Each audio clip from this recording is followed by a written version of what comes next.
السلام عليكم ورحمة الله وبركاته. داود يا الكرنتي وعن وناكسن كسر دوادا باران شنال وحن لسه عسينا يا أنا أحقيبي SSC وحن ربما ما تنا برتن كه الله أريد أحمر تي يعقوب سياد ينك غير الشيء نعري ما دام أصحاب بدن أيلسوا هاللين أيده ورجرد محل أنت عاد واحد الويدي لبعض أنه سايستنا إلى الشرط إلى درس إلى ما أنت سايستنا محل واحد جرد وكل أوله ويدي واي انت كبعني وحان اركي يعقوب سياد iyo nin kale rashiino culay isku dhigeen baan arkay horta marka koobaad waxaan leeyahay arinta hal dajiyo garaadka guud oo in leh arintaas nabadayn hal lagu soo dhameeyo baaqa ay dirayana mid kastoo qaado oo say tahay u qaado oo duudub ahaan u qaado amarkana hal la maqlo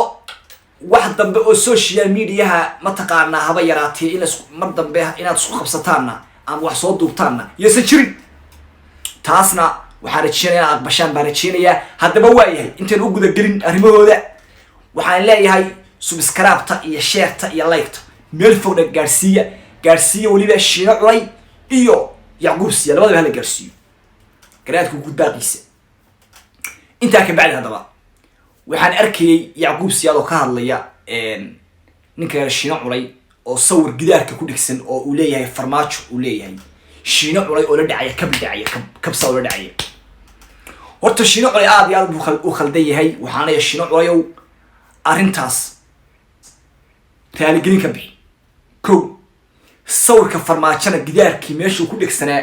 dib ugu soo celi salaam military u tag salaam military وأنا سأقول ترتاح عليه فرماشة سوور كيسة تاتا سام كورنا يا كو تكلوا حليه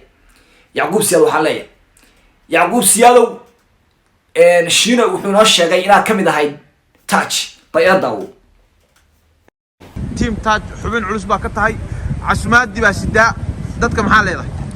ده دمان مدة الصوماليات خاصة تيم تاتش وحليه هاي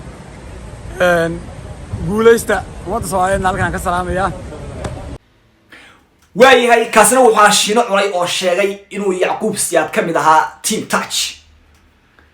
waxaan leeyahay yacquub siyaadow team touch dib ugu soo noqo arintana deji oo xaaladda deji ma taqaanaa team touchna dib ugu soo noqo yacquub siyaadow si degdega arintana wadan ku soo dabaal taasna waa taa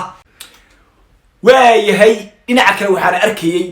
yacquub siyaad oo dhaaranaya una dhaaranaya hadii ilaahay ku rooyay nin kale yiraahdo shiino culay oo leh waxaan ka daadinaya ilkaan ka daadinaya bal waa tan ila dhageyso qolo baalda nimanka reeqooyi ay ku dilay baa jacayshaya nimanka reeqooyi ku garaacay laakiin caaw kadib maxamuud salaam jaclaato ana ku sheegay hadaad boos dama maxamuud salaam ka qortay inta tan ka daadinaya yacquub siyaad waxa leeyahay yacquub siyaadow arinta deji team taasha dib ugu soo noqo xaaladana bartaa ha lagu joojiyo nabadayntana ha la qaato uu soo diray baaqa nabadeed uu soo diray garaadku soo diray ya ha la qaato sida loo qaato falilah bilhamd taas waa taa asxaabta hadaba waxa leeyahay fariinteeda marwada mar saddexaad baa la gaarsiiyo shiino culay iyo ha la gaarsiiyo yacquub siyaad insha Allah ha la gaarsiiyo waxaan rajayn doonaa inay safiido dambe ay soo duubin shiino culay waxa uu sheegay arintaas inuu ka dambeeyo nin kale yiraahdo Captain Ayub una soo diray nin kale Yacquub Siyaad uu soo dirayo waxaan leeyahay Captain Ayub waxaan leeyahay arintaas ka odaye hadii lahayd ma insha Allah bartana lagu joojiyo shiino culay waxaan leeyahay shiino culay odaga Yacquub Siyaad yiraahdo barta ku jooji arintiisa Yacquub Siyaadna waxaan leeyahay Yacquub Siyaad barta ku jooji shiino culay arintiisa isna barta lagu xidho sheekada garaadka amarkiisa la qaato